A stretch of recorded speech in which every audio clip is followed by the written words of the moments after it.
de volta com a leitura do livro O que é o Espiritismo, de Allan Kardec, no formato de aula para vocês.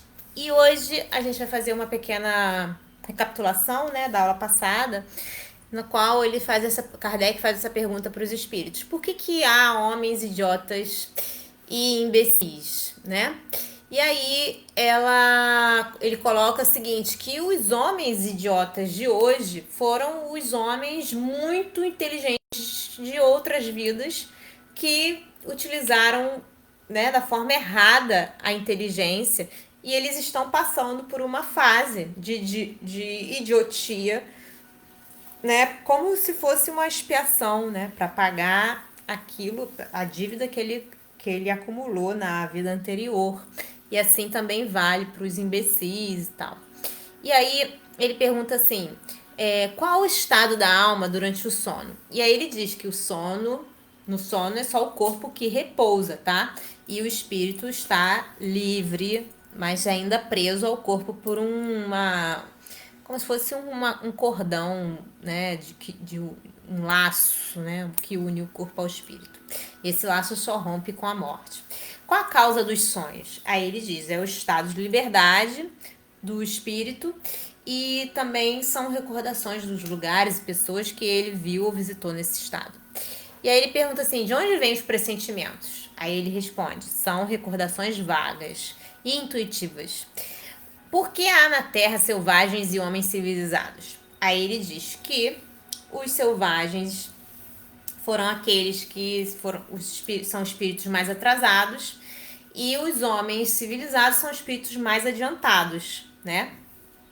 Porque os espíritos, eles têm o mesmo ponto de partida na criação, eles foram criados todos ao mesmo tempo.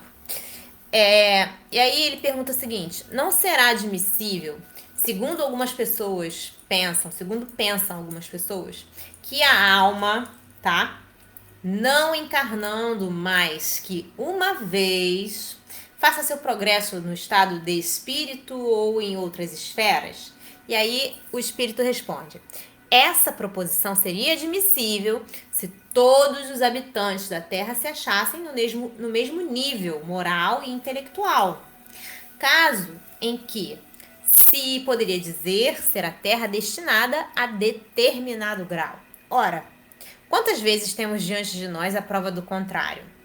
Com efeito, não é compreensível que o selvagem não pudesse conseguir civilizar-se aqui na Terra, quando vemos almas mais adiantadas encarnadas ao lado dele, do que resulta a possibilidade da pluralidade das existências terrenas demonstrada por exemplos que temos à vista. Se fosse de outro modo, era preciso explicar. Primeiro, pode explicar isso? Por que só a Terra teria o monopólio das encarnações? Segundo, por que, tendo esse monopólio, nela se apresentam almas encarnadas em todos os graus? Por que isso? Pergunta seguinte, por que no meio das sociedades civilizadas se mostram seres de ferocidade comparável à dos mais bárbaros selvagens? E aí, gente, em nota ele diz o seguinte, pra gente dar uma olhada na nota explicativa, na página 183, tá?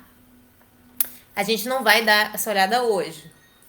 Bom, e aí, por que a gente encontra, né, pessoas na sociedade civilizada assim que parece um bicho, né, que tem uma mentalidade assim tão agressiva, tão antissocial, tão violenta, né, desse tipo.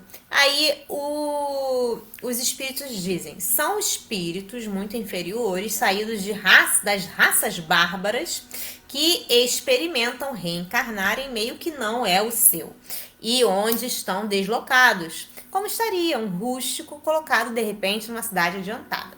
E aí tem uma observação de Allan Kardec que é a seguinte, não é possível admitir-se, sem negar a Deus, os atributos de bondade e justiça, que a alma do criminoso endurecido tenha, na vida atual, o mesmo ponto de partida que a de um homem cheio de virtudes.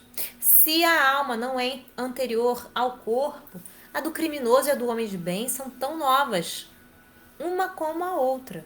Por que razão, então, uma delas é boa e a outra é má? Né?